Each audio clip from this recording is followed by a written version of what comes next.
You're the one who's always gone. The words weren't a gunshot. They were a whisper, a low, dismissive observation, delivered in the hushed, cavernous space of our living room.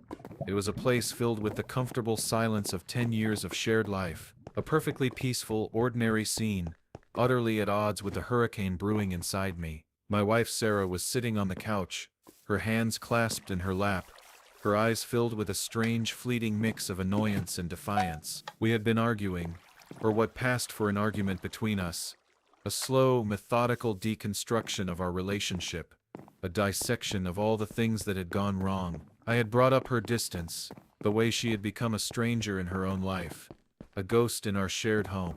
And this was her defense, her final, crushing, and in a twisted way, brutally honest justification for it all. I didn't know that included another man in my bed every Thursday.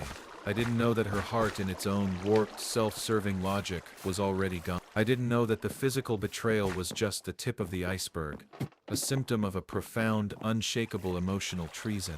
I had been trying to make sense of her behavior for months. The late nights she would read her phone with a faint, secretive smile. The business trips that were always to a different city, a different state, but always without me. The girls' night that lasted until 2 a.m., an hour she had never kept before. I had tried to talk to her about it. My voice had been tight, my words clumsy. I had just asked a simple, disbelieving question.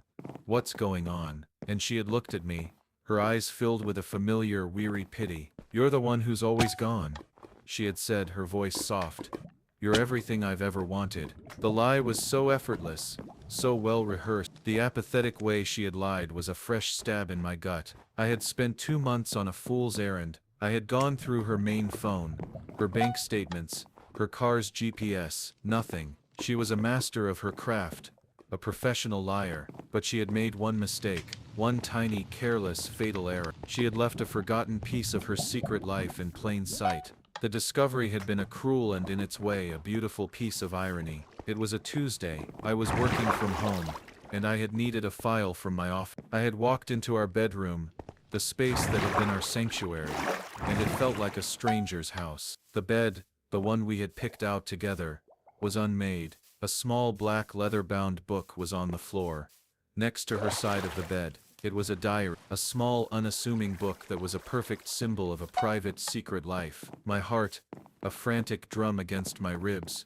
told me to leave, to pretend I had never seen it, to go back to my perfect, ordinary life. But my mind, the part of it that had been tortured by 1,000 questions for months, told me I had to know. I picked it up, my hands shaking so badly I almost dropped it. The pages were filled with her handwriting, a beautiful swirling script that was a perfect reflection of a mind that was apparently a profound, incomprehensible mystery. I flipped through the pages, my eyes scanning the words, my heart a frantic drum against my ribs. And then I saw that the pages were filled with a series of entries, a series of vows. Vows that were not for me, vows that were for a man I had never met, a man who was living a life in my bed every Thursday. The vows were a roadmap of a double life, a life I had been a ghost, a life in which my wife was a warden, and a man, a secret man, was her prisoner. My heart, a frantic drum against my ribs, told me to leave, to pretend I had never seen it, to go back to my perfect, ordinary life. But my mind, the part of it that had been tortured by 1,000 questions for months, told me I had to know. I read them, every single one, a meticulously crafted, painfully honest series of promises. Promises of a future, filled with children in a house with a big backyard. Promises of a love that was not a temporary fix, but a profound, unshakable connection. Promises of a future she had been building with a ghost, a memory, a man who she knew, with an unshakable certainty would one day return. The words were a brutal, unforgiving mirror of my own life. They were the vows I had made to her, the vows I had believed in, the vows I had lived by, and here they were in her own handwriting, a raw, brutal, and in a twisted way, beautiful testament to a love that was not mine. A love that was so profound, so unshakable, that it was willing to desecrate a sacred, personal moment for a fleeting moment of passion. The truth, the raw, brutal truth, was that she hadn't just been having a physical affair. She had been having an emotional one. A betrayal of the heart, of the soul, of the mind, A betrayal of a future we had promised to build together. A betrayal of a love that was, apparently, a profound, unshakable lie. I didn't scream. I didn't cry. I didn't ask her why. What was there to say? The why didn't matter. The fact of the matter was that a woman I had loved had just made a public display of her profound spiritual connection in our child's recital. A man who was there when I was gone. A man who was living a life in our home. A silent, parasitic present. The "you're the one who's always gone" lie had been a last-ditch effort, a final act of a desperate woman. But the truth, the raw, brutal truth, was that she had been living a lie, and I had been a ghost in it. A ghost who had just found the truth. A truth so absurd, so pathetic, it almost felt like a bad movie. But it was my life. I was not a hero. I was a fool who had finally, painfully found the truth, and it was living in my bed. I walked back down the hallway, my body a puppet of a man I no longer recognized. I walked back into the living room, the space that had been our sanctuary, and it felt like a stranger's house. I sat on the couch, the one we had picked out together, and stared at the framed photos on the mantel, our wedding photos, a frozen moment of a perfect lie. Part 2, the weight of an insult.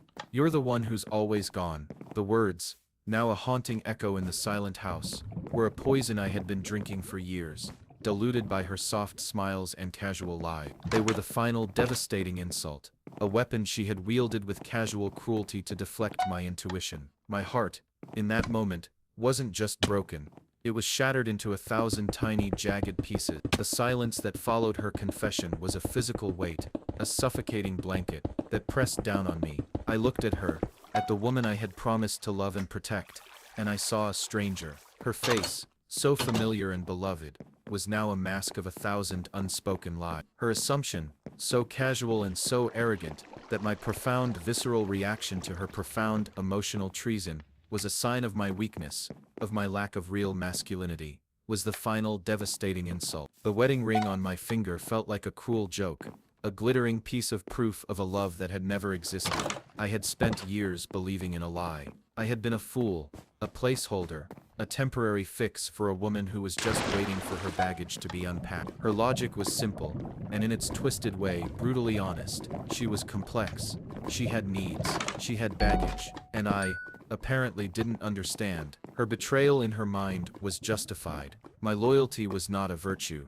It was a symptom of my profound lack of understanding. But the truth was, I wasn't a man who lacked understanding. I was a man who had chosen to be faithful. I had chosen her every single day, for 10 years. My life was a testament to that choice. I had a life outside of our marriage. I had friends, colleagues, and a vibrant social circle. I was a good-looking man, with a great job, a nice house, and a healthy sense of self-worth. I had options. I just didn't use them. I had chosen loyalty. I had chosen her, and she, in her twisted logic, had seen my fidelity not as a sign of love, but as a sign of weakness. I walked back into the living room, my mind a storm of questions. Was it all a lie? The laughs, the kisses, the I love yous, the 10 years of my life I had given to her, to a future that was never mine. The lie was in the engagement ring, on her finger, a glittering piece of proof of a love that had never existed. The truth was a harsh, brutal thing. It didn't ask for permission. It didn't apologize. It just was. And the truth was that I had been a backup plan, a temporary fix, a placeholder. And now, the original plan was returning. The man she was with. The man who had been a ghost from her past. The man she had always known would come back. A man who was living a life in my bed every Thursday. I looked at the framed photos on the mantel. Our wedding day. Our first anniversary. Our life. Frozen in time. Beautiful and perfect. The lie was so perfectly constructed, so meticulously maintained, that I had been a fool to believe in it.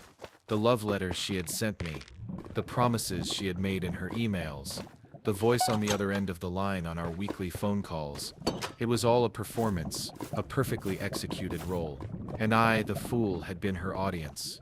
A new thought, a new plot twist, suddenly emerged. Was I the fool or was I a good man? Had I been naive or had I been loving and trusting? The answer was both. I had been a good man who had loved and trusted with a naive abandon. And she, the woman I had loved, had taken advantage of that. She had used me as a placeholder, a temporary fix, a convenient plot device, and now the main character was returning. I walked to the living room window and opened it, letting the cool night air rush in. A welcome shock of reality. The street was quiet, the houses serene, but I was in a different world now. A world where a second plan existed, a world where my wife had a secret life, and a world where I was no longer a part of the story. I was just the narrator, a man who had finally found the truth, but at a cost I never could have imagined. I had thought that by going to war, I was protecting our life, but the truth was, our life had been a battlefield, and I had been fighting on the wrong side. The enemy wasn't on the other side of the world. The enemy was in my own home. The silence in the room was a terrible yawning chasm.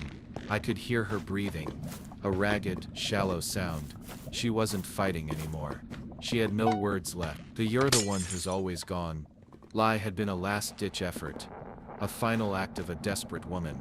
But the truth, the raw, brutal truth, was that my absence had been a choice, a necessary one, and her betrayal had been a choice, an unnecessary one.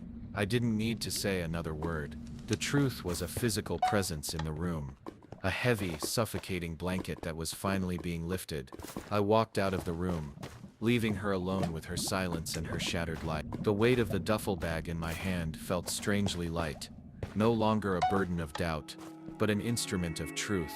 The moon was a pale sliver in the dark sky, a silent witness to a new, terrible world, a world where I was no longer a part of the story. I was just the narrator, a man who had finally found the truth, but at a cost I never could have imagined.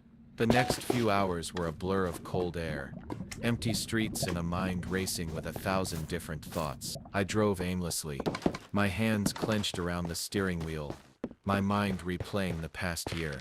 The times she had cried on the phone, telling me how much she missed me, the care packages she had sent, filled with my favorite snacks and handwritten letters that now felt like a cruel joke. Every word, every touch, every promise was now a lie. I ended up at a small diner on the outskirts of town, the kind of place with a greasy smell and a half-full parking lot. I sat in a booth, a cup of lukewarm coffee in front of me, and I finally let the full weight of the words settle in. "You're the one who's always gone." The words were no longer just a sentence. They were a brand, a permanent mark on my soul, a reminder of a life that had never been mine. I thought about the man, the ghost from her life. What was he like? Was he tall? Was he funny? Did he have a good job? I didn't know. He was just a presence, a phantom, who had filled a void I had left, a void I had to leave. And she, in her loneliness, had made a choice to betray me, a choice to build a new life, a new story, a new plot with a new lead actor. And I, the man who had been a hero, a soldier, a protector, was just a ghost in my own life. I drank my coffee, the bitter taste a perfect mirror of my soul. The wedding photos were ash. My future was gone. My life as I knew it was over. But I was still here, and I knew, with a certainty that chilled me to the bone, that the man who had walked out that door was not the same man who had walked in a year ago. The man who had walked in was a man in love, a man with a purpose. The man who had walked out was a man who had finally, painfully, found the truth. And the truth was, she hadn't just been having an affair, she had been living a lie. And the man who had been there was not the problem. The problem was the woman who had let him in. And I, the man who had been gone, had finally, painfully become a free man with a broken heart, a shattered future, and a new, terrible knowledge. I was a hero, a soldier, a man who had saved lives. But I couldn't save my own. And that was the cruelest irony of all. I looked at the phone in my hand, my personal phone, the one she had assumed was empty of all options. I unlocked it, my thumb fumbling slightly over the screen. I scrolled through my direct messages, the notifications from countless conversations with women I had met over the years. Women who had flirted with me, who had asked for my number, who had asked me out for coffee. Women who were beautiful, intelligent, and available, women who were my options. I took screenshots, dozens of them, a meticulous, irrefutable record of a life I could have lived but chose not to. A life of flirtation, of casual dates, of a different kind of freedom. I had never used my options. I had never even considered it, because I had chosen her, and she, in her twisted logic, had seen my fidelity not as a sign of love, but as a sign of weakness. I walked back to the apartment. The door was unlocked. She was still sitting on the couch, her face pale, her hands clasped in her lap. She looked up at me as I walked in, her eyes wide with a new kind of fear. She had expected me to leave forever. She had expected me to be the broken, defeated man she had created. But I wasn't. I was a man who had finally, painfully, found the truth. I walked to the kitchen table and placed my phone face down on the surface. "You're the one who's always gone." Her words echoed again in my mind. "I'm going to prove you wrong, Sarah," I said, my voice low and steady. "I'm going to show you that a man isn't defined by his ability to ignore a lie. He's defined by his ability to walk away from one." I turned my phone over, the screen glowing with 100 different conversations. She looked at the screen, her eyes wide with a mix of shock and shame. The proof was right there, a digital record of my fidelity, a testament to my love, and her betrayal. I didn't need to say another word. I just walked out the door and into the cool night air. I was a man with options. I was a man who had been faithful, and I was a man who was finally painfully free.